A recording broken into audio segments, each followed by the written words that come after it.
Now, let's talk about financial independence. When I meet Mr. Schoaf, I'm not in good shape. Here's where I was when I met him. Pennies in my pocket and nothing in the bank. Because the story of the Girl Scout with the cookies had just occurred in my life, and now I meet this man. Here's what he said. Now to get started in a whole new direction, here's what you need to do. You need to develop a financial statement. So just make a little note on your notes there. If you haven't ever done it, this is not a bad place to start. A financial statement. And a financial statement is very simple. It's a piece of paper with a line down the middle. On this side is the value of all your assets, and over here is all of your liabilities.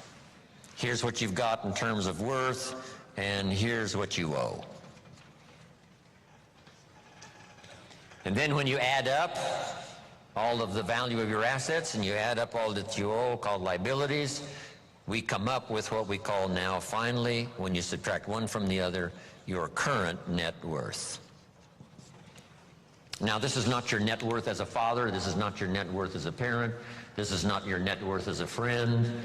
There's all kinds of worth and value.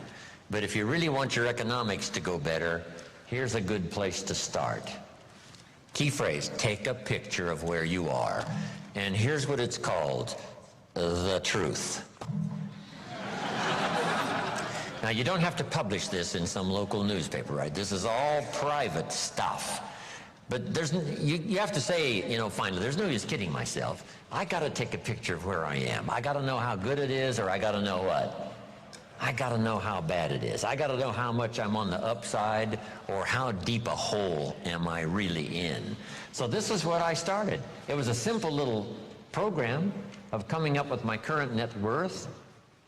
My liabilities, that was easy. I owed my parents, I owed. I made the third borrowing on my car, and he was threatening to come and get it, drag it down the road, rear end up in front of my neighbors. So I had plenty of liabilities. On the asset side,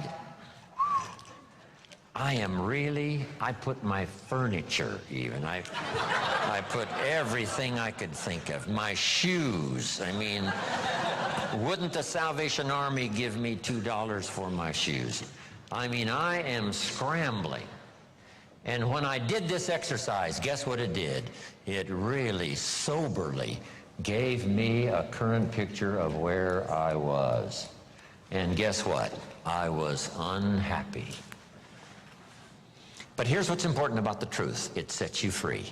Number one, free to correct old errors in judgment. That's what the truth is for, to correct old errors. After 6 years, I started working when I was 19. And when I took a picture of where I was, it was not a very happy experience. So now, where do we go from here? In putting together a financial statement, realizing exactly where we are, no nonsense, this is the real deal. We don't have to share it with anybody, but we do need to know the truth for ourselves. Now here's what we need. Number one, perhaps a new philosophy. Let me give you sort of the simple philosophy of the rich and the poor. Here's the philosophy usually of the rich and the poor. Poor people spend their money and invest what's left. Here's usually the philosophy of the rich. The rich invest their money and spend what's left. It's just a little turn of semantics. But the little turn of semantics is like the turn of the set of the sail that takes you in a whole different direction to wind up at a good place in 1 year, or a place, you know, of average, mundane, where you don't really want to be. Just that little simple shift of philosophy. So here's the key. Think like the rich. Invest your money first, then spend what's left. Don't spend your money and invest what's left. When I gave this little class one time at a school class, the teacher said, you know, you must not, you know, promise people that with a little bit of investment every month that they can, you know, make their fortune, because people nowadays are overloaded. They're spending everything they make. You know, their standard of living is right up there. And I said, well, this is where it all begins. I said, could we think of someone, and this was a long time ago, of course, that makes $2,000 a month? She said, yes, no problem. We can probably find someone that makes $2,000 a month. What would this couple, this family tell you it takes to pay all the bills and just keep their head above water? And she said, well, $2,000. I said, could we possibly find somebody not far from here that makes $2,500 a month, right? Maybe even both working combined. $2,500 a month, $500 a month more. What would this family say it probably takes to pay all the bills and keep your head above water? What would they say, right? $2,500. So I said to her, what happened to this $500? How did it disappear? Wisely invested over some reasonable period of time, the return is unbelievable. And she said, I never thought about that. So jot this down. The money is always there, either to spend or invest. The difference in what you do with it is based on philosophy, not economy. It isn't the state of America's economy that makes the difference. It's the difference in your philosophy. Right? That illustration? Here's a book on how to get rich. It costs $20. Somebody says, well, a poor person can't buy that book. I say, no, it's only 7 Coca-Colas. And you either spend the money on 7 Coca-Colas or a $20 book that teaches how to get rich. So jot this down. Everybody has the money. Even the poorest of the poor. The key is how to spend it. The key is what to spend it for. And how you spend it. First, how you earn it is determined by your philosophy. Second, now, how you spend it is determined also by your personal philosophy. So what would be a good philosophy to follow? And this is the little simple form I want to give you on financial independence, wealth for the future. It won't take long now to jot this down. It takes a little longer to go do it, but here it is. What to do with $1? If a child asks what to do with $1, here's my suggestion. Never spend more than 70 cents. Here's where the other 30 cents goes. 10 cents, 10% of your income for charity, church, whatever, supporting worthy projects, teaching children here to become generous. If kids understand generosity, they'll give you 10 cents out of every dollar that they earn. And this is a good place to start. It's easy to give 10 cents out of $1. A little more difficult to give 100,000 out of $1 million. You say, oh, if I had $1 million, I'd give 100,000. I'm not that sure. We better start you early, right? So that when the big money comes, it'll just be automatic. You won't even have to think about it, okay? All right, so 10 cents for charity and church. Here's the next 10 cents. Active capital. Try to make a profit. It's called buy and sell. I learned to do this starting at age 25. It's how I made my first fortune, buying and selling. Like the little boy who buys a bottle of soap for $2 and sells it for $3. Active capital means you try to make the profit. Buy a piece of property and improve it and sell it. Active capital. Keep saving up this active capital until you've got some to work with to buy and sell. Make a profit. Now the third 10 cents is passive capital, which means let somebody else use this 10%. You put this to work and see if you can't make a profit. This is to let someone else use it. You are the passive partner in providing the money. They are the active partner in seeing if they can make a profit and pay you dividends and stock increase and whatever. Interest. And that little formula is a good place to start. Now, you might not really be able to start there. I call this the ideal. Maybe by the time you've heard this, you're in such bad financial shape that you have to go here, 97, 1, 1, and 1. That right now you're in a trap. You're caught. and it's going to take you a while to get out. So right now, you got to spend 97% of your income, right, for your living and lifestyle, because, you know, you're caught, you're obligated, you know, there's no way out. And then the rest of these now are just one, and one. The key is to start with something. Now, Mr. Schoaf gave me a comment. It has served me all these years. Here's the comment. It's not the amount that counts, it's the plan that counts.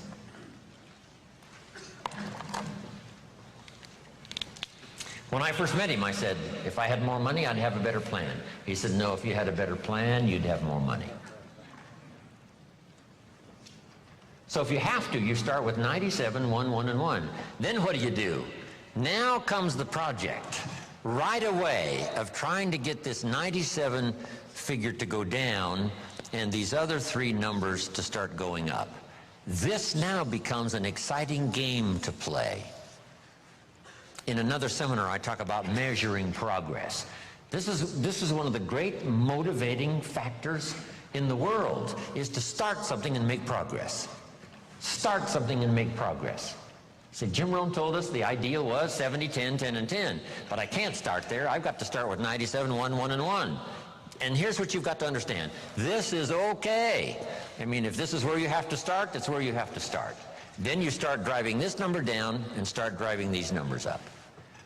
And it's a whole game to play till finally you can arrive at this pretty good ideal way what to do with the money you earn from a paycheck or from dividends or from whatever sources.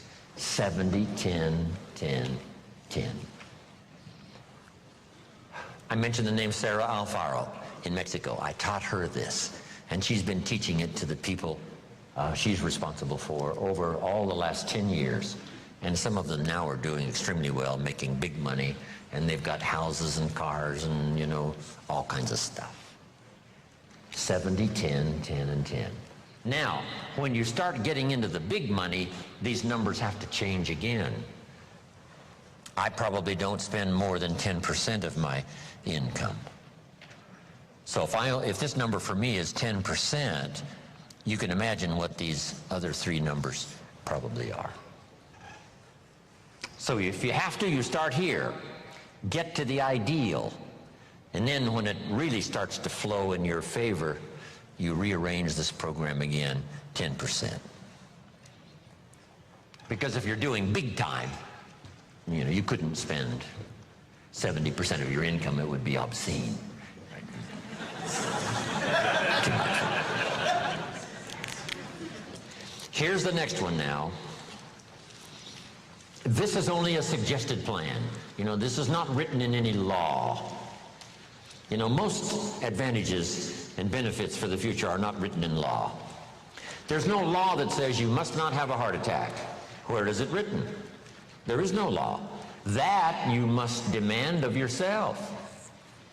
There is no demand that you have a good financial plan that'll safely take care of your family for the future. There is no law. You could be careless and lose it all and finally have to be supported by the state. So there is no law that you must be responsible and have a good financial plan. You must demand it of yourself.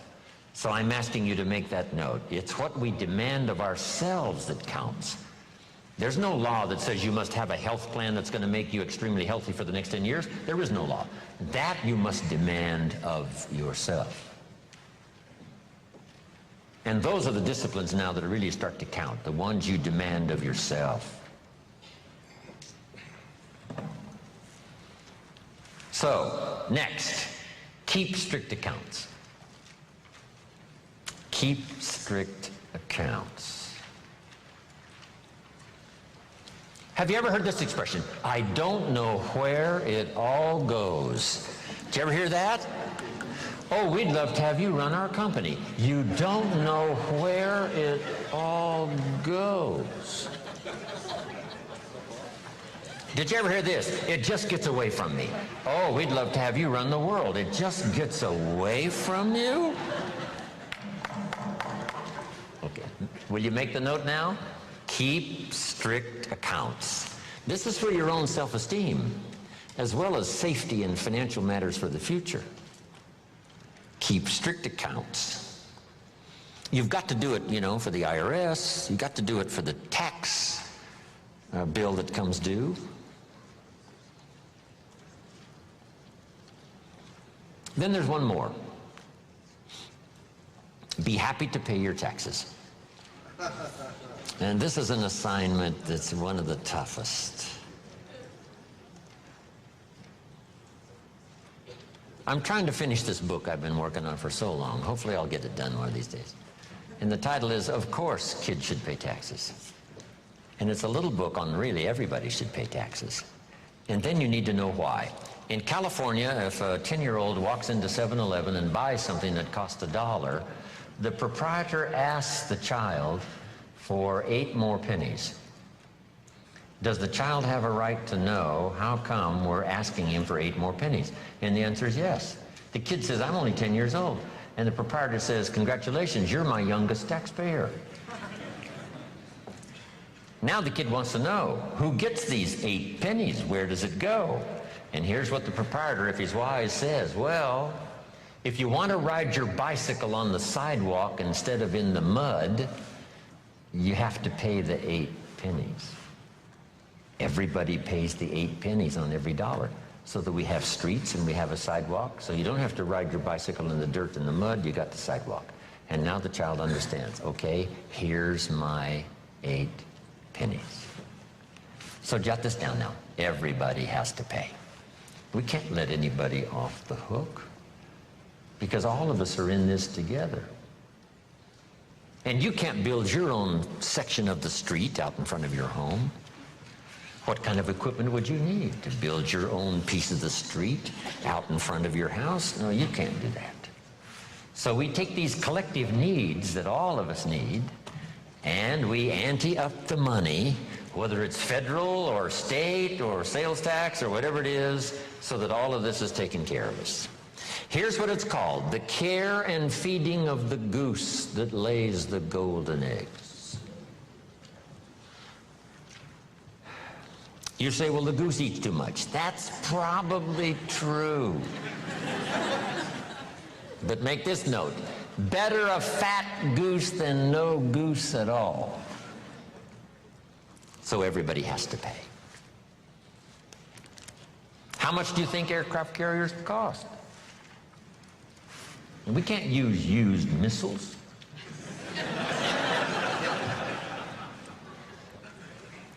Here's where else the money goes. So you'll be safe in your bed at night while the policeman walks the beat. While we sleep, the Air Force doesn't sleep. While we sleep, the Army doesn't sleep. While we sleep, the policeman walks the beat and checks the doors. That's where the money goes. Once you have a vision of where the money goes, yes, for some things it costs too much. Yes, the government sometimes is too extravagant. Yes, yes, all the yeses. But all those yeses are true for all of us. Sure, the goose might eat too much, but who doesn't?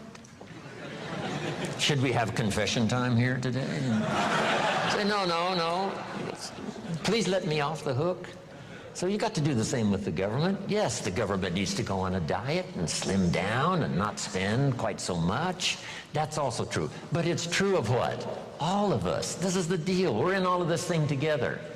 So finally, when I understood what this was all about, I finally became a very strange creature called a happy taxpayer. That's it. Now, should everybody pay? Let me give you one good illustration that comes from the Bible, and I'm finished. Jesus one day, and I'm an amateur on the Bible, but here's a classic story. The storyteller says, Jesus one day was out in front of the synagogue watching people come in, and with him were his disciples. So Jesus and his disciples are watching people come in to the synagogue. And the custom was, before they came into the synagogue, they deposited a contribution. They deposited the contribution, went on into the church. The story says some came with large contributions and went in. Some came with small contributions and went in. And as the disciples and Jesus watched, a little lady came along and she put 2 pennies in the treasury and walked in. And Jesus said, look at that. And his disciples said, 2 pennies, 2 pennies, what's 2 pennies? He said, no, you don't understand. She gave more than everybody else. They said, 2 pennies is more than everybody else? He said, yes, because I'm sure that 2 pennies represented almost all of what she had. So since her 2 pennies represented almost all of what she had, she gave the most. What a classic philosophy. Now here's what did not occur. I'm so brilliant, I can give you what the storyteller left out. Here's what did not occur in this little scene.